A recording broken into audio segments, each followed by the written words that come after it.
Hello and welcome to Slightly Nostalgic. My name is Griff and we have watched Firefly, episode 8, Out of Gas.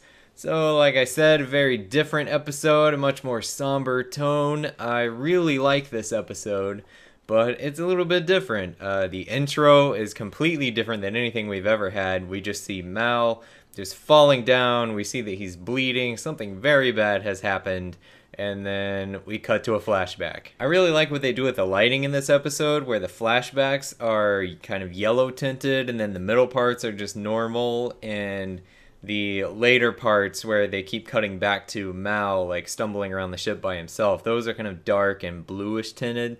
But that it all kind of makes sense because they're using sort of natural sunlight for the flashbacks most of the time, and then in the more recent ones, all the power's off, so it makes sense. It doesn't call a lot of attention to itself, but it still helps you figure out when things are happening. I really like this first flashback to when it's just Mel and Zoe. They didn't have any of the other crew members, and Serenity wasn't even running yet. They had just bought it, and like he's trying to convince Zoe that it's a good idea, and she's giving him grief, but she still trusts him, and she obviously still goes along with it. It's really interesting, their relationship, because they're obviously really close, and she is really loyal to him, but it's never a romantic thing or anything. They decided to go on this space journey together because, I don't know, the war happened and they didn't know what else to do. So the scene in the middle parts before the accident where they're all just sitting around having a meal together, that's a really nice scene. I think that's the first time the whole crew really came together and felt like a family, like they were one unit together. And they're all just relaxing, having a good time together. And it really quickly goes from that to the really dire situation of, oh, we're all gonna die in a couple of hours and there's no hope for us. Like that moment of when everything goes horribly wrong, they did that so well, of just that radical shift. And I really like during these next few scenes how they show how great of a leader Mal is and why all these people would be so loyal to him, because right when the accident is happening, he just immediately springs into action. He's giving people orders, he runs off to do something, and they take care of the fire so that they all don't just explode. So he's got a plan right away. But then even after that, he's going to each person and being the kind of leader they need in that moment. Like with Kaylee, she's just kind of out of it and just in shock, and he's like being really gentle with her and being really patient and talking softly to her, trying to get her focused on fixing the machine.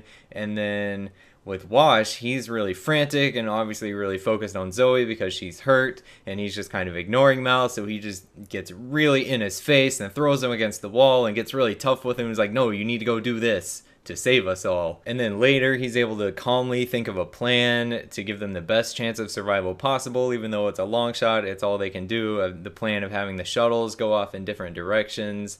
It's just really cool to see him, to show like why all these people would be so loyal to him. In this week's facial hair report, Wash used to have a mustache. Why? I don't know. He seemed that scene with Wash was interesting because he didn't get a whole lot of lines, but his personality seemed a little bit different. Maybe before he met Zoe, and he's just kind of, I didn't really like him either. I was with Zoe there, didn't really like him. But it did make me want to know more about Wash's backstory. Like, what was he doing before he joined up with these people, and why did he join up with these people? Did he just want to see more of the galaxy? I think we know he wasn't involved in the war, but he was just on an Alliance-controlled planet, I think, and just went to flight school and wanted to be a pilot, but we don't know exactly why he ended up there. Maybe he was just kind of going with the flow and that was a job he decided to try out. I don't know. Oh, and a small detail I wanted to point out. Remember the compression coil that I noted back in the pilot when Kayla was talking about it? We've got to replace that crappy compression coil, and Mal said they couldn't afford it.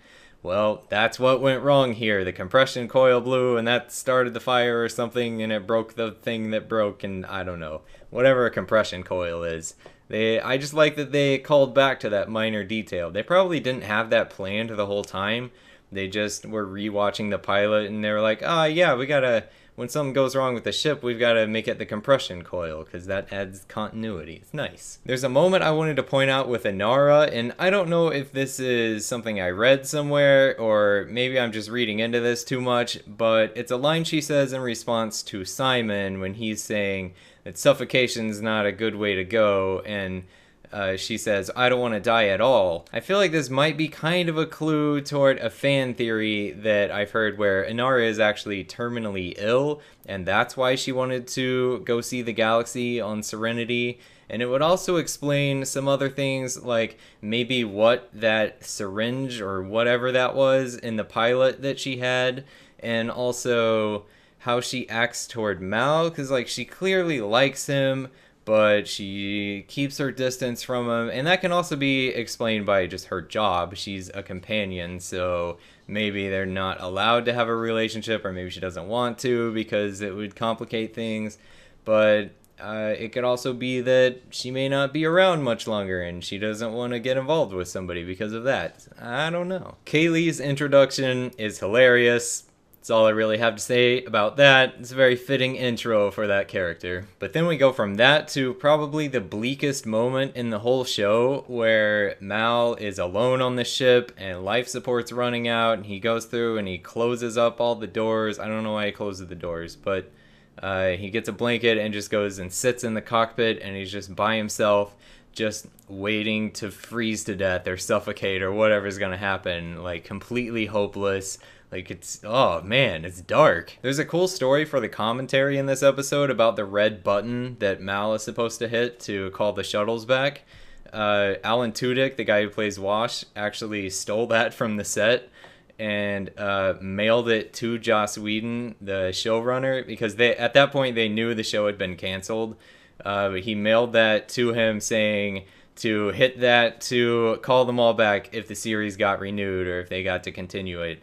And they did, because they got to make a movie. And then the last flashback, I think, or at least the last one I wrote any notes for, it was Jane's flashback. This scene explains everything about Jane's relationship to the rest of the crew and why he's even there. It's great. Like, they just offered him more money, and that's why he joined up with them. He betrayed those people. Explains everything about Jane's character. It's such a great scene. And then the last thing I wrote down was, why is everyone so mean in the future? Like, seriously, what's the deal? Somebody stops to help a ship that's broken down and the crew's all gonna die soon, and they've got the part they need, and he decides to steal their ship? Why? What are the chances of that happening? That wouldn't happen today. I mean, the world's not that bad. If your car breaks down, somebody's gonna help you. They're not gonna come up and hold you at gunpoint and steal your car and just leave you to die. Terrible. But that's all I've got for this episode. Be sure and watch the next one, which is Ariel, if you're following along with me. And thank you so much for watching. I will see you next time. Okay, bye.